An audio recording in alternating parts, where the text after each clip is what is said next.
नमस्कार. योगिता होम फूड्समध्ये तुम्हा सर्वांचं स्वागत आहे. तर आज आपण मस्त अशी गावरान पद्धतीची करडईची भाजी बनवणार आहोत. आणि तुम्ही बघू शकता किती मस्त आपली इथं करडईची भाजी तयार झालेली आहे. आणि भाजी खायला खूप छान लागते आणि पौष्टिक पण आहे. तर इथे बघा आपण करडईची भाजी घेतलेली आहे. 2 पेंड्या भाजी घेतलेली आहे आणि अशा पद्धतीची करडईची भाजी असते. आणि भाजी खास करून सोलापुरी भागामध्ये जास्त प्रमाणात मिळते आणि थंडीच्या दिवसामध्येच येते. तर ही भाजी आता बनवायला घेऊया. तर भाजी बनवण्यासाठी इथं जाडसर शेंगदाण्याचा कूट वाटून घेतलेला आहे खलबत्त्यामध्ये आणि सोबतच लसूण हिरवी मिरचीचा ठेचा बनवलेला आहे. जाडसरच वाटून घेतलेला आहे.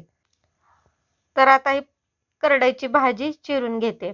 जसं आपण पालक चिरतो गरगट्टा बनवण्यासाठी त्याच पद्धतीने आपल्याला बारीक अशी ही करडईची भाजी चिरून घ्यायची आहे. तुम्ही बघू शकता अशा प्रकारे ही भाजी मी चिरून घेत आहे.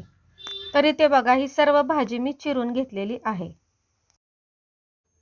आणि आता ही भाजी धुवून घेऊया. इथे बघा भाजी छान धुवून घेतलेली आहे.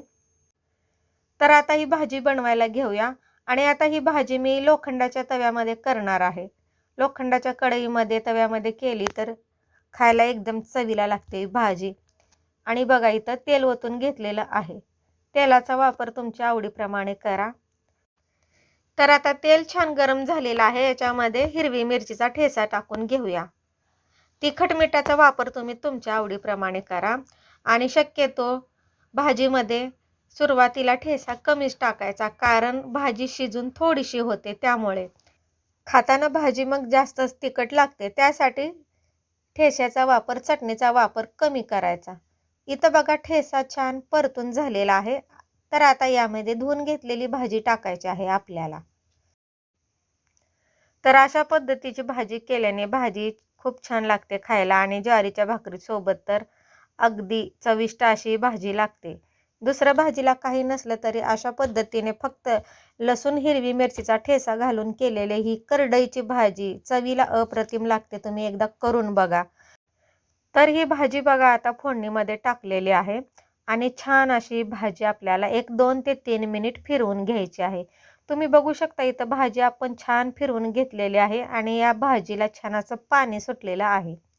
तर आता यामध्ये शेंगदाण्याचं कूट टाकायचं आणि भाजी परत एकदा फिरवून घ्यायची. शेंगदाण्याच्या कुटाचा वापर तुम्ही तुमच्या आवडीप्रमाणे करा. आणि भाजी करताना शक्यतो थोडंसं जाडसर शेंगदाण्याचं कूट वापरायचं. तुम्ही बघू शकता भाजी छान फिरवून घेतलेली आहे. आणि ही भाजी बनवताना याच्यावर झाकण वगैरे काही लावायचं नाही. अशाच पद्धतीने बारीक गॅसवरती एक 5 ते 6 मिनिट ही भाजी आपण छान अशी शिजवून घेऊया. तर 5 मिनिटांनी बघू आपण. तर इथे बघा 5 मिनिट झालेले आहेत आणि 5 मिनिटामध्ये 2-3 वेळा ही भाजी फिरवून घेतलेली आहे. आणि तुम्ही बघू शकता किती मस्त इथं आपली भाजी तयार झालेली आहे. गॅस बंद करूया आणि काढून घेऊया. तर ही करडईची भाजी आपण पाणी न घालता बनवलेली आहे. तर बघा इथं मस्तपैकी ज्वारीची भाकरी बनवलेली आहे, पांढरी शिपट एकदम. आणि त्याच्यावरती ही बनवलेली करडईची भाजी मी काढून घेतलेली आहे. तुम्ही बघू शकता किती मस्त आणि छान अशी आपली करडईची भाजी दिसते. आणि ही भाजी अगदी कमी वेळेत तयार होते. तर तोंडाची चव गेलेली असेल किंवा घरात कोणी आजारी माणूस असेल त्यांना अशा पद्धतीची करडईची भाजी बनवून खाऊ घाला. तर आजची रेसिपी तुम्हाला कशी वाटली कमेंट करून नक्की सांगा. व्हिडिओ आवडल्यास लाईक करा, चॅनलला सबस्क्राईब करा, शेअर करा, बनवून बघा. धन्यवाद.